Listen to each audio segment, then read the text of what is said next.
So what's Randle's value? Well, I mean, currently it's low. How could it not? I got an empty beer can right here. Well, not too dissimilar. I mean, it's the what? The glass of beer is half empty in this case, or fully empty? It's about to be empty. Yeah. Right. Like, you could not have had a worse season in a lot of ways than, well, I guess that's kind of, it was a bad season. I'll put it that way. It was a very unfortunate season, and it felt like at times it could have been easily assuaged, and it just wasn't. Like, it just didn't get to that point. It wasn't even the on-court stuff, although that certainly didn't help. It was a lot of the effort. It was the fact that it seemed like his teammates were frequently rubbed the wrong way or tired of having to almost calm him down. Obviously it's the stuff on the court, but then it's the lackadaisical defense. So much of what the Julius Randle experience was, it was just the antithesis of the year before. And for Julius, it often felt like when he hits his shots, the rest of his game feels good. But when he doesn't hit his shot, everything falls to pieces. Can we stay on that for 1 sec? Sure. Just because you said it and it just jogged my thinking.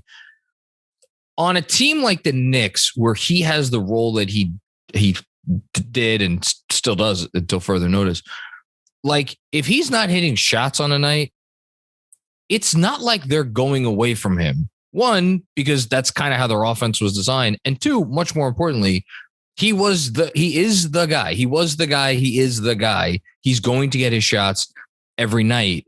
And I feel like on another team, if it's not his night, like, where if there's a guy or two guys, in a perfect world, be two guys better than him, higher than him on the totem pole, that might be a little differently. And then the flip side of that coin, and I'm just thinking about the stars, the final star standings for the year for the newsletter, like, Julius still finished second.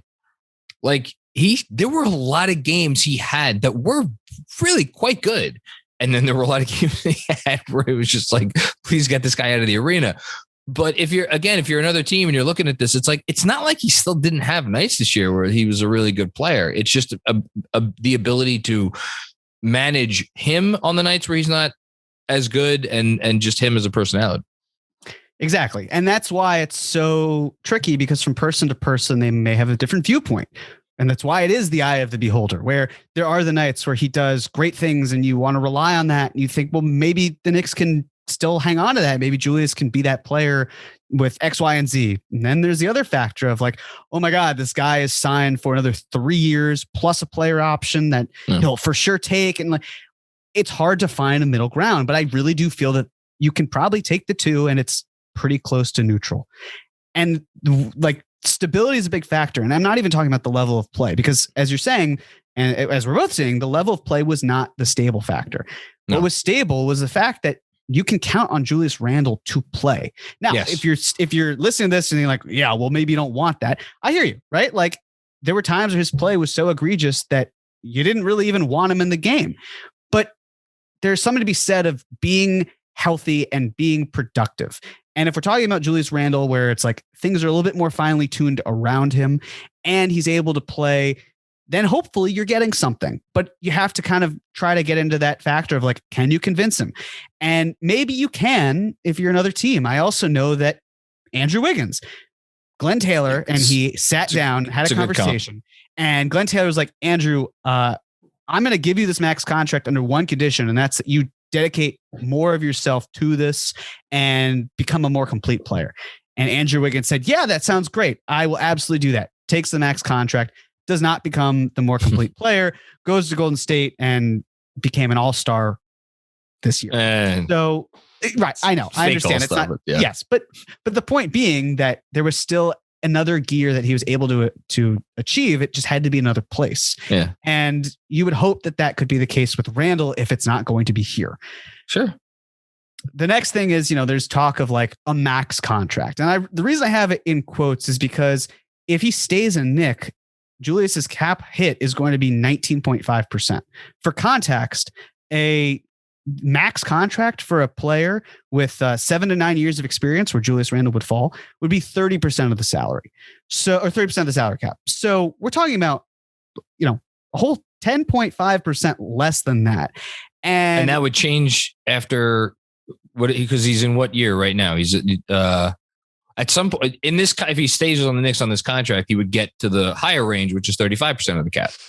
Yes. Well, let's see. He was a Laker for 4 years. One of those years he was injured, but still a Laker. And then he was let go because of the LeBron. So he just finished his 8th year. So it's 5, and he's been here 3. So it's 8. Yeah. Yes. So that was why the thought process before, or at least last season, was like, well, what if Julius Randle wants to sign, an extension that gets him to the 10-year mark and then re-ups for the 35%? Unfortunately, that's not going to be the case. He's locked in, which is great. But I think something to keep in mind, I haven't seen it floating around a lot recently, but for those of you who are out there, if you are thinking this, or someone who's thinking this, that goes around saying, oh, it's ridiculous, Julius Randle's on a max contract, do this. If someone's saying that, ask them if they consider Terry Rozier a max player or Dorian Finney-Smith. And the answer is going to be no. So then you can basically say, all right, so let me get this straight. Those two players signed for the max contracts they were eligible for, and they're not earning the full max, right? And they're not max players. But Julius Randle signs this contract, and he is a max player. And the answer you will get is silence, because they will have nothing to respond to that. Because Julius Randle is not a max player. He was on a contract that basically was the max, that will no longer operate as a max deal moving forward. I like that, Andrew. That was good.